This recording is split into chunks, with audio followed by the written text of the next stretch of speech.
Okay. Jaalallee kan kee akka si jaalata kamitti beekta? Akka si jaalatu hirkixanyaadhaati.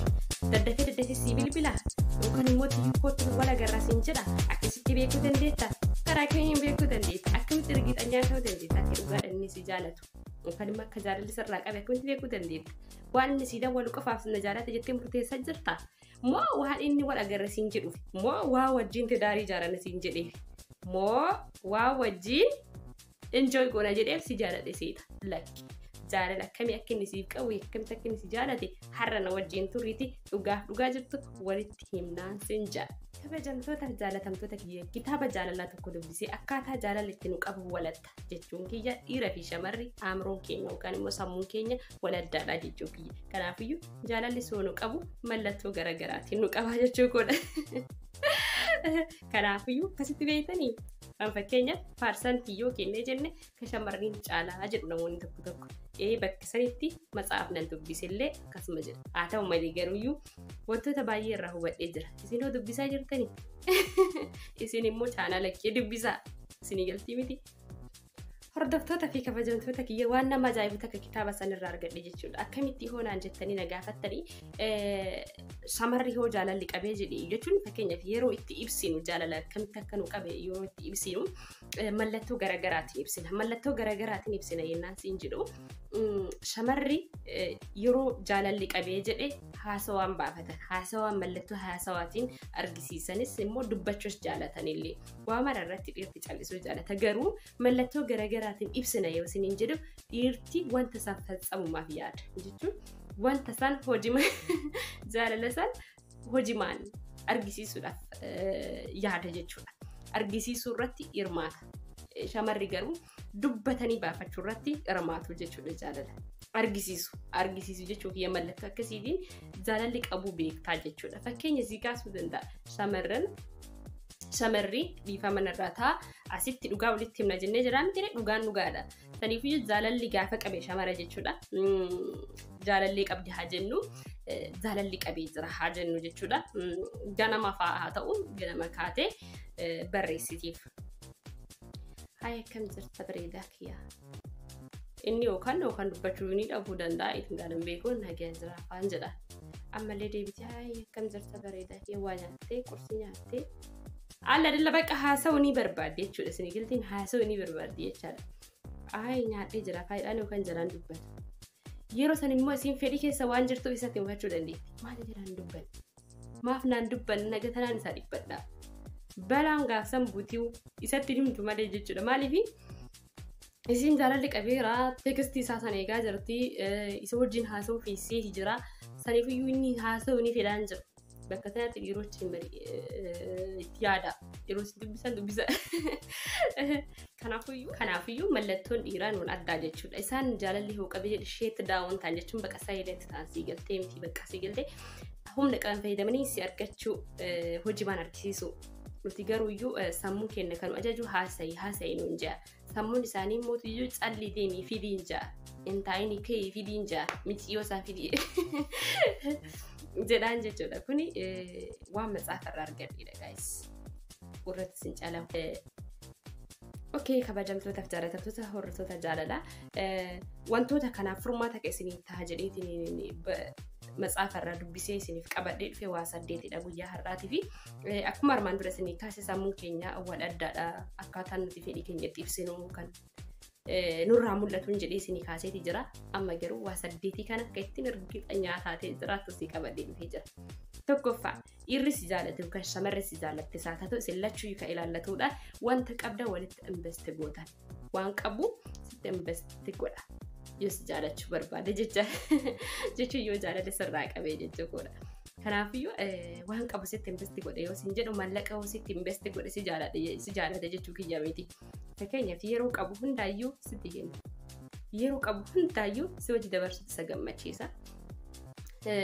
Guutumaan guutuutti tokkoffaan waan qabu mul'u sitti investi godha yeroo isaatirraa aasatti si hojiin dabarsuu isa gammachiisa mallaqas ta'e fedhee haa ta'u waan qabu hodhu siin ja'a bakka. Sababni isaallee jaalalaan bitamtee jirta waan ta'eef jechaadha. Fakkeenyaaf shamarrootee dhiirti laayifii adda qabdisiin jedhee jira. Fakkeenyaaf hiriyoota isaa wajjin kubbaa taphatu jira, kaartaa taphatu jira, wantoonni hiriyoota isaa wajjin isa gammachiisu baay'ee jiraachuu danda'a jechuudha. Kanaafiyyuu gisee takka takka biiraa fa'aa dhugaa bashannanaa iddoo tokko deemuun ni jira. Kanaafiyyuu yeroo san dhiisisan hundaayyuu dhiisee si wajjin dabarsuun bichaan isa gammachiisa. Kana si kennu caalee maaltu si gammachiisa? Kanaafuu akka si jaalatu ibsaa jechuudha kun. Akka jaalalli sirraa qabee jiru ibsaa jechuudha. Kanaan dirgixanyaa ta'uu dandeetta jechuudha tokkoffaa. Kanaafuu waa'ee isaa sitti haasaa, waa'ee maatii isaa sitti haasaa, waa'ee pilaanii isaa sitti haasaa, waa'ee kan kee baruu barbaada yeroo qabu kana mul'u sii kennee jechaadha. Kanaafuu kana sii godha taananii lafatti miti qaarsa sitti kafalaa jiru. Jaalalli sirraa akka qabee jiru beeki jechuu godha. Okay, lammaffaan himmootiyyuu akkaataan itti si jaalattee beektee ergixanyaati ta'uu dandeettu gammachuun kan kee gammachuu isa ta'a. Waan ajaa'ibaatti tunillee. Akkuma san himmootiyyuu asitti shamarran akka gammadan abdii guddaa hin qaba. Ammallee himmootiyyuu waan si jaalatuuf waan si jaalatee gara malee si jaalatuu fi wantoota ati jibbitu akkanumatti si beekee irraa gora itti dhiisa. Biyaas fuulduratti amala akkasii horachuu hin dhiisa. Amaloota ati irraa hin jaalannu kan shamarran hin jaalanne fakkeenyaaf aarsuu danda'a. Fakkeenyaaf wantoota tokko fayyadamuu danda'a jechuudha. Fakkeenyaaf amalli isaa shamarran taanii jaalala qabaachuu danda'a. Waan akkasii dhufta qoxaaxara jechuudha. Sababni isaas gara fuulduraatti barbaada waan ta'eef humna qabuun fayyadamaa jechuudha. Aga danda'ame takka. Si shamarallee bifuma saniin sillachiifuyyuu jechuudha. Wanta fayyaduudha jechaadha. Wantoota warra jaalalli qabeetti wal fakkaatudha jechuudha. Jaalalli dhugaa. Ergixanyaa na jaalate ka jedhu kanuma shamara soo taate akkuma kanaadha jechaadha. Si galtee amaloota duraan fayyadamtu hundaayyuu dhiifti biyaansi fuula kee duratti hin gootu. Miknaatuun si gaddisiisuu hin barbaaddu. Kaayyoon isii si gammachiisudha waan ta'eef atis isii gammachiisu kaayyoon kee waan ta'eef jechuudha wanta annaaf himmootiyyuu gammachuu ati gammaddu san si caali ati amma fakkeenya waan tokkotti gammadaa jirtaa miti gammachuu kan keessan si caali isaatu iyyuu gammadaa jira jechuudha. Namni dhugaas jaalatee ergixanyaa na jaalate jettee irratti ufgatuu barbaadu nama akkasii jechaadha. Gammachuu kan keessan si caali isatu gammade biyaansi akka haati ilmootti gammadde ama fakkeenyaaf ilmootti ni naafti haati ni naaftu ilmoon si uffatee deemu itti gammadde malee ni naafte jechaadha. Jaalala akkasiisanii jechuudha. Jaalala akkasii waaqni isin haa kennu. Okay, hordoftoota jaalalaa sadaffarra geenyee jirra. Sadaffaan himmootiyyuu yeroo addaan fagaattanii jirtan fakkeenyaaf jireenya addaan isin fageessuu danda'a jechuudha. Namni hojii qabu waan ta'eef bakka tokko taa'uu hin dandeettanii gaafa adda fagaatan isaan garmalee si yaada. Baay'ee takkas yaaddi. Dhiiraa fi durballeen ilaallata wanti har'aa kuni baay'ee wal yaaddan si yaada jechuudha. Bakka waa'ee kee yaada, waa'ee kee keessa cinqa. Bakka si galteen si yaada bakka. Haga si arguutti ni maraa ta'u. Akkana yoo isiniin jedhu shamarrootee bakka kanatti akka hin dogongorre jechuudha. Mallattoon nuti ittiin jaalala ibsin wal adda isiniin jeeti jira. Yeroo jaalattanii nuti shamarran yeroo jaalannu haasawaan ibsanna jechuudha. Garuu isaan callisuudhaan ibsatanii si argachuudha. Humni isaan fayyadaman jechuudha. Kanaafiyyuu biyaansi si dawwalee wantoota ati yeroo isa bira jirtu isa itti kolfitee ittiin sammuu hanqee of jijjiirtee ittiin si galtee miti bakka si kolfisiisuu si tapsiisuu waan akkasii irratti hirmaata inni waan akkasii sanfaa godhuu yaala jechuudha. Mushi akkuma kan keessa jaaladhe hoinee bareedduu tiyya si yaade du'ee jira si yaade kufeen jira maaloo si yaadee si arguun barbaade dhiirta akkasiin jiru. Dhiirti si yaada garuu sitti himu. Yeroo si yaadatee jedhee waan ati duraan itti gammaddu saniin si bohaarsa biyaansi teekistii si godhee waan akkana argee barsiin jedhe akka ati amroo kan kee jijjiirtutti jechuudha. Okay, hordoftoota jaalalaa arfaffarra geenyeeti jirra. Arfaffaan himmootiyyuu dhiirti dhugaadhaan si jaalatee ergixanyaa taatee na jaalate jetteetiin yaadde ergixanyaa taatu dhiira akkamitti beektaa? Yaada kan kee sheersii godha. Yaada kan kee baqa waan ati assaabde minyootii kan kee sheersii godha. Fakkeenyaaf mana katamatti ijaaruu barbaadda baadiyyaatti ijaaruu hin barbaaddu jireenya akkasii barbaadda akkasii hin barbaaddu hunduma abjuu kan kee sheersii godha jechuudha. Kana jechuun jaalala onni irraa sii qaba jechuudha. Jaalala uumamaa sii qaba jechuudha. Yaada keessa yookaan abjuu keessan isin gargaaree hanga takka galma akka isin eega'uuf haala isin mijeessa. akkuma sanii mootiyyuu obsaa fi naamusaadhaan isin dhaggeeffataa jechuudha. Dhiirti boruuf isin hin barbaanne fakkeenya isaanii biratti fudhanne yoo ati waa mari'atte yookaan immoo saba kan kee munyootii kan kee gara fuuldura waan ibsitee fi waa'ee kanaan beekan waa'ee biraa haasofnu sinja gara biraatti si kuta yoo barbaade inni kimti tajaajila nama nama sinja jechuudha. Naa dhiirti onni irraas barbaadu mallattoo akkanaatiin beekuu dandeettaa jechuudha. Biyaasa fagurra taa'ee gaafa fagurra walitti dhuftanii gaafa wal agartanii tistaa isaa akka duraan dabarsee isin jedhu wal jaalatanii kan jirtan xiqqoo walirraa fagaattanii hojiillee haa ta'u deebitanii walitti dhuftan. Yoo walitti dhuftan sanii affeerraa ta'ee affeerraa wayii laaqana ta'ee qursiisaa ta'u bakka tokko ta'aa jirtanii gaafa dheengaddaa san waa akkasitti na mudatee bar isin jedhee yoo sitti himasan yeroo dheengadda waa hojjetu san inni si yaadata jira jechuudha. Si yaadee ture yeroo san jechuu isaati akkasitti hubadhu jechuudha. Dhiirti akka ati jetteen fiqqina jette dhiirti ni fiqqina jette isin jedhu sun soba. Dhiirti mallattoolee akkanaatiin irraa taradda'uu dandeetta dhiirarraa. Si galtee miti dhiirti as bahee si yaadee tan du'uu gahee hin jedhu. Hin jedhu dhiira akkam malee. Dhiirti jaalala dhugaa si barbaadu akkasitti si ibsa mallattoo akkasiitiin. Waan dabarsee faasitti waan dabarse laayivii isaa haleessaa osoo hin ta'initti osoo wajji jirtu akkana kan adda baatan si jaasaa. Dhiirti si jaalatu fitsamu karaa deemtu sanarraa si dhaabuudhaaf hin mokkora. Mikiraatum si jaalata waan ta'eef akka wanti sun galma si ga'u haala si mijeessa. Bakka isa mootiyyuu poolitiskii yookaan immoo kaasii waa akkasiitu isa gammachiisu waan ta'eef hojii isaa si cobsiisee haasawaa isa si cobsiisee waan biraa haasofnu siin jedha si galteemi. Kanaafuyyuu gaarii miti. Akkasitti beekuu dandeetta jechuudha. Waa'ee isaa sitti hima jechuudha. Waa'ee isaa sitti hima jechuun kiyya waan hojjetu barbaadu jechaadha. Fakkeenyaaf waa'ee waan isa rifachiisaa wahii osoo yoo isaa keessa ta'ee si qooduu barbaada. Fakkeenyaaf waa'ee masiin galchine shamarra tokko tokko yaaraba natti narraa dhiisi waa akkana kanatti naasa'e waa'ee biraa taasa'e araba allaa waan akkana kana hin beeku waan narraa dhiisi. Xinkii kana hin feenu hayaaboo shaa jechuu feenaatii akka xiyyaata ta'uu dandeetti. Jechuu dandeenya. Garuu dirqamatti yaaduu si barbaachisa.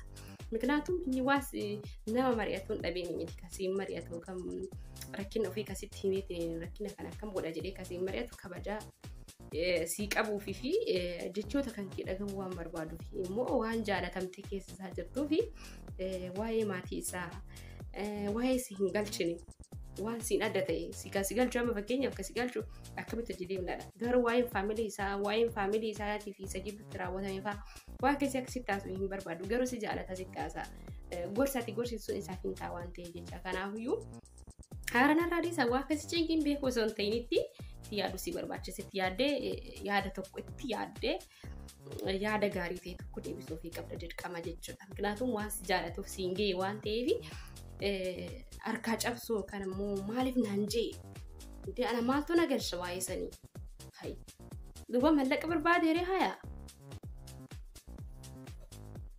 jechoota kan kee barbaade inni jechaadha. Saniifiyyuu asirratti jechuun haga takka cinaa dhaabbatu. Akkana yoo siin jehu boru harmeetii dhukkubaatii mallaqi naa erguu siin jee mallaqa ergite jechuun hiyya miti. Dogongora keessa akkana annayne istireetiin ani itti haasa'aa jiru istireetii maalitti beekaa istireetii jaalala dhugaa ittiin arragaggatu dandeettu. Ittiin na jaalatee jira jaalalli narraa qabee jira. Jaalalli narraa qabee jira jettee itti of arragaggatu. Fiyyuu shamarrochee waa'ee ofiisitti haasa'ee taana yookaan rakkina ofiisii qoode taananii dhugaa jaalalli sirraa qabu mallattoo akkasiitiin beekuu hin dandeetta ergitu nyaata ta'uu hin dandeettaa jechuudha. Si galtee miti.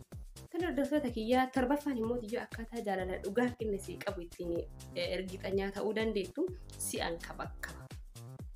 Si'an kabakkaba sirriitti jechaadha. Kanaan jaalala dhugaa akkasii qaba. Jechuun si'an kabakkaba jechuun kiyya fakkeenyaaf kabajaa sii kennu yoo atalaa dhufte ol ka'een taa'ee asii maasii ajajuu maal akkuma armaan dura isin jedhe san viidiyoo dheengadii maxxansa sirriitti isin jedhe san isa osoo hin ta'initti si'an kabakkabu irraa bakka dabarsee lubbuu isaa si dabarsuu dura siigaa lubbuu isaa tana dabarsee si osoo kenne yookaan immoo osoo ta'ee dhiigi isaa kana dhugde yookaan foon isaa qaltee nyaatti si'an kabakkabu irraa akka ka'e jechuudha lubbuu fi dirasii si dabarsuu dhagaa waan qabu hunda bakka sitti kenna si galtee miti si hanka bakka burraa akka kee jecha kanaafiyyuu kana si godhatana ergiixanyaa ta'e akka inni si jaalatu ergiixanyaa ta'e fakkeenyaaf waan biraa dhabee osoo ala osoo dhaabattaan fakkeenyaaf osoo sitti qorree kootii isaa ofirraa baasee sitti uffisa yookaan ofiisaati qullaa taa'ee sitti uffisa osoo si dhukkubee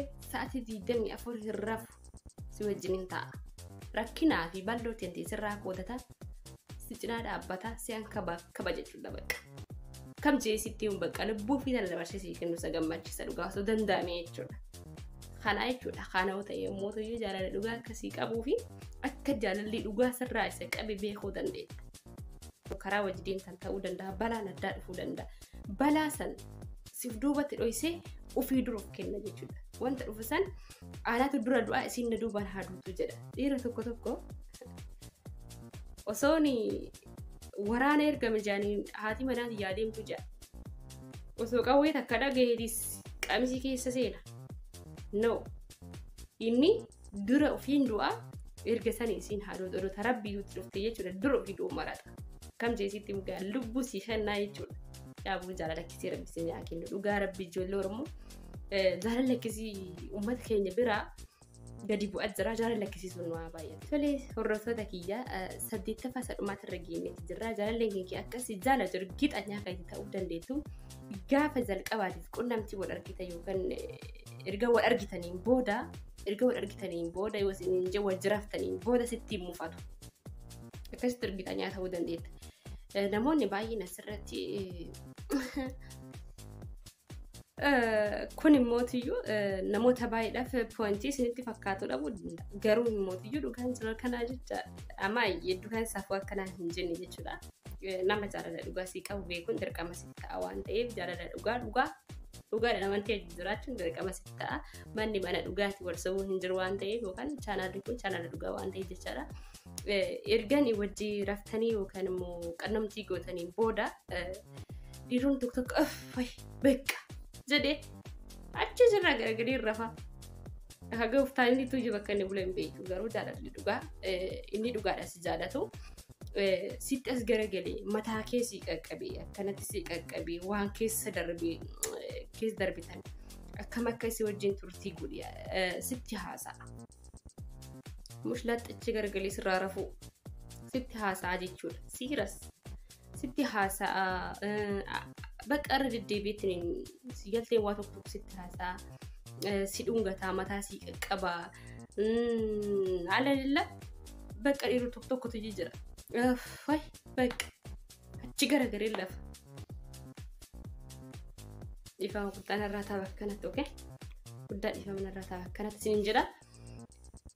Kanaafuyyuu jaalala dhugaa namni si jaalatu ergiixanyaatti ta'uu kan dandeettu ergiixanyaa barbaadan ergiixanyaan isa kanaadha.